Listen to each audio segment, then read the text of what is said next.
Welcome to Two Tall Guys Talking Sales. I'm your host for this session. I'm Sean. And I'm Kevin. And together we're going to talk about a unique problem that you might be having in your sales process and your sales world. This 15 minutes is designed for salespeople, sales managers, and CEOs of the company that are trying to increase their revenue and trying to be more productive in your sales processes. So let's get started. Welcome back to Two Tall Guys Talking Sales. Kevin, if you don't mind, I'd like to spend a little time talking about something that I abhor from sales managers, and I've avoided them my whole career: micromanagers. Just to be clear, I'm a bit of a maverick. Some people would say I'm more than a bit.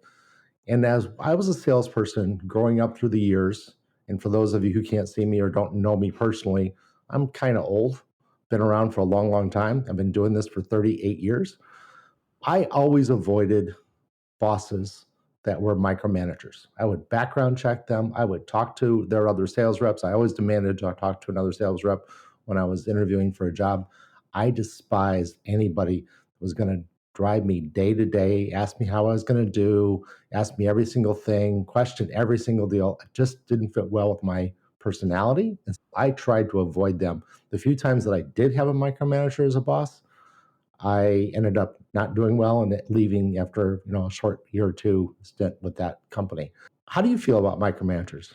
It's interesting because new leaders, people with the new reins over a sales department, often find themselves trying to manage well and trying to get their arms around the entire organization. And that can often look like micromanaging.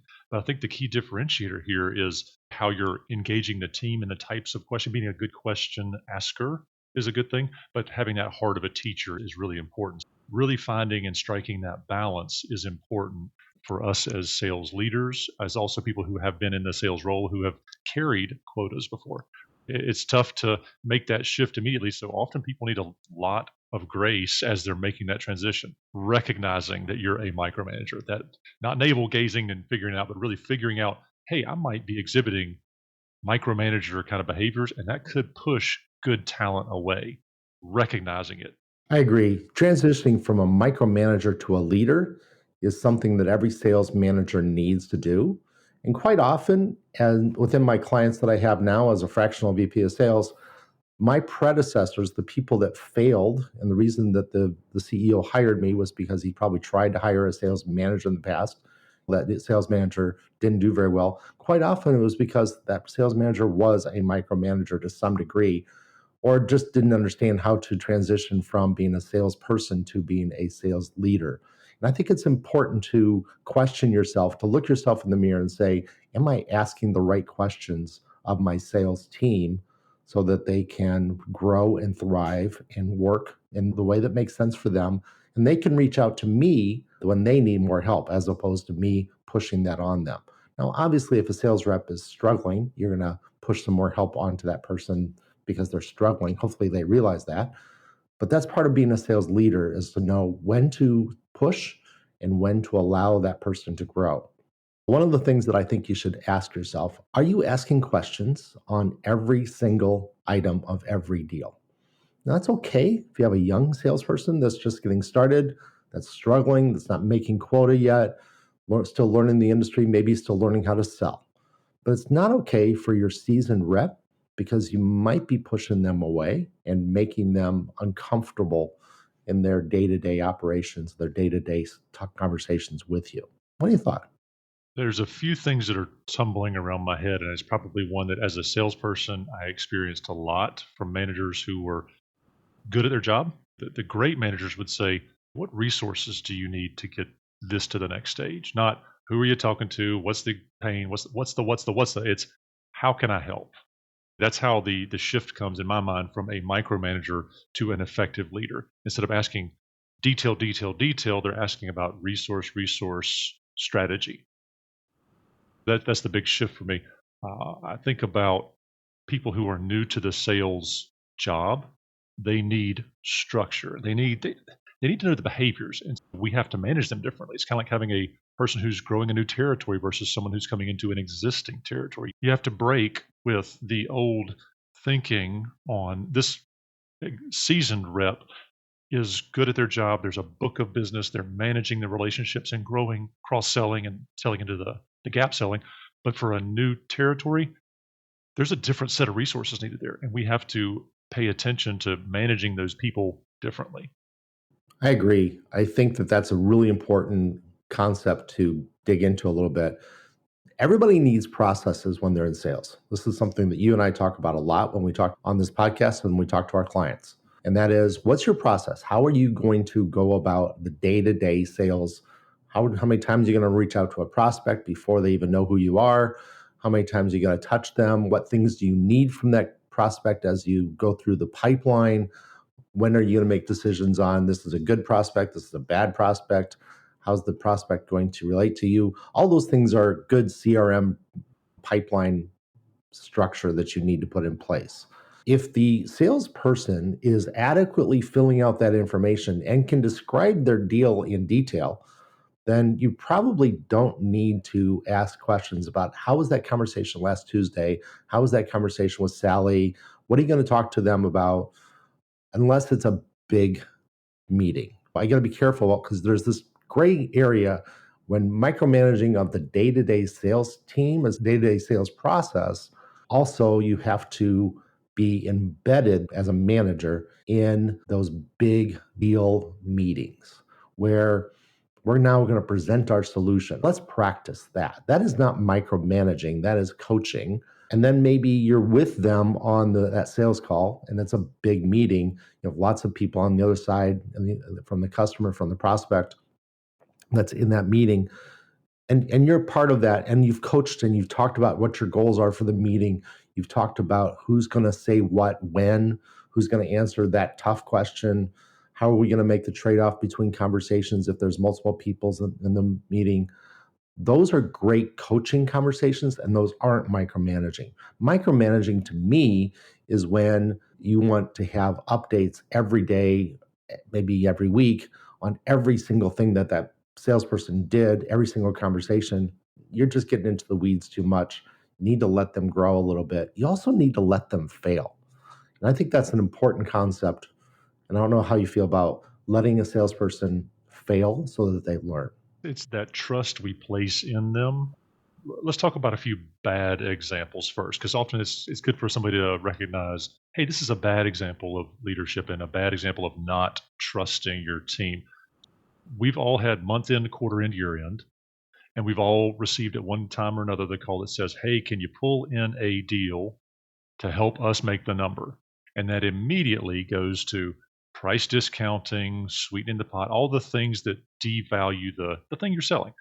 We need to trust the people and the process, because you and I've said on previous podcasts, we cannot speed up a deal, but we can certainly slow them down.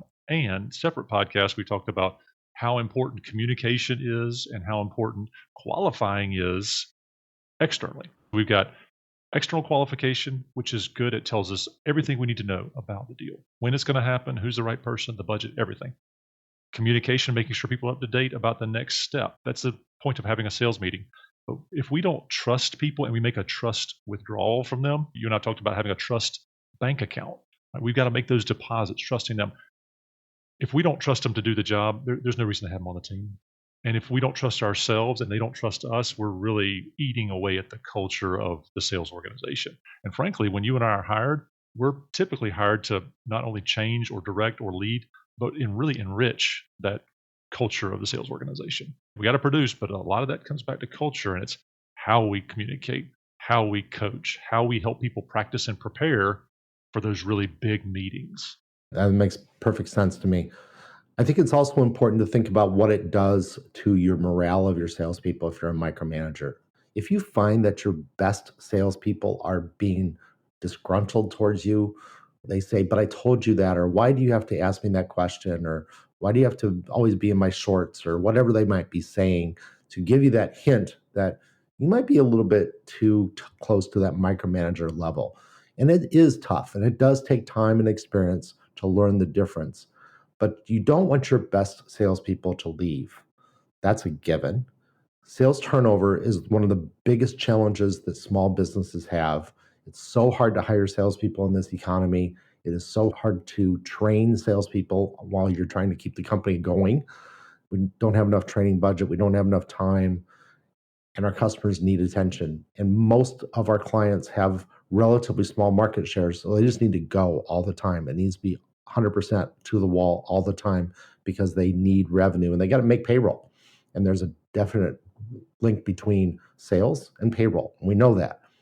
You can't have turnover. Don't force your best salespeople out, and try to work with them. And it's okay, actually, for your senior salespeople, if you're a new sales leader, or even if you're an experienced sales leader and you get the hint that maybe I'm being a bit of a micromanager, it's okay for you to have a conversation over lunch, over coffee with your best salesperson one-on-one and say, how am I doing on that? Get that feedback, get that 360-degree feedback to yourself on how am I doing on being a manager? How am I doing on being a micromanager? Am I asking too many tough questions? Well, that's okay. But am I asking too many in-depth questions, too many little questions that just kind of don't really go anywhere, that don't really matter? You want to ask the questions like, how did that conversation go with the engineering manager of the prospect? That's a good question to ask. How did they feel about the pricing structure that you were talking about? How did they feel about us versus the competition? Those are great questions to ask. Asking questions, did you send that email? Ooh, that's a little bit in your shorts, unless it's a brand new salesperson or a salesperson that you've found doesn't send emails like they're supposed to. It doesn't follow up and doesn't do those things. And that's not micromanaging. Once again, that's coaching that green salesperson, that inexperienced salesperson out of a rut that they may be in and getting them working on the right track. I think those are all important tactics. Let's talk a little bit, if you don't mind, Kevin, on the value of becoming a leader and actually showing how to change from being a micromanager to a leader and other things that you might want to work on. I love the transition from, okay, we talked about some of the behaviors, but now let's talk about how do we fix it? How are we additive to the sales culture? One thing I would suggest and remind not only myself, but to every manager out there, read the notes. Instead of making the call, send the email, asking a question about a detail, go to the CRM, read your notes. Those notes are there for us to help. It's supposed to help identify and elevate all the things that need to be worked on or the resources that are missing. You may be able to answer your own question, but you as a leader need to first invest the time. That's the number one way I find to remind myself not to be a micromanager. The other thing is I'm going to steal here from a peer of mine in sales leadership and to say, hey, are we coaching for new skills? Are we building muscle? Are we coaching for improvement, meaning getting muscles stronger? Or are we coaching for excellence, meaning taking somebody on a place that they're trying to get to? Think about that in the age of a salesperson. Are they new? Are they building new muscle, or are we extending their excellence? In fact, I believe that as a manager, you should always be looking for new material to train, even your seasoned salesperson. That old thing of you can't teach an old dog new tricks, that doesn't work in sales. Like I said earlier, I've been in this game for 38 years. I still learn from others. I still learn new techniques. I'm listening to podcasters all the time. I'm reading books all the time. I am always trying to improve my ability to do my job. And I am better today than I was last year. And I'm better today than I was 5 years ago. And I know that because I try to always get better. You, as the sales manager, need to always try to make your team better, find new things to teach them, new things to drive to them, new things to go after and help them, new skills. All of those things are very important. And one of those things that you have to do as a manager is know when to shut up.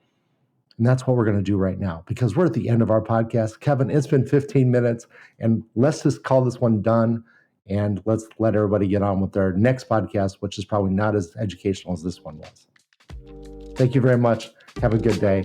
Please come back next Tuesday. And that's a wrap. Thanks again for joining Kevin and Sean on Two Tall Guys Talking Sales.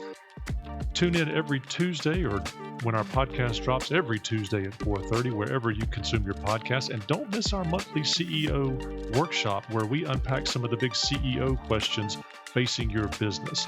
Until next time, we're looking forward to seeing you. Happy selling.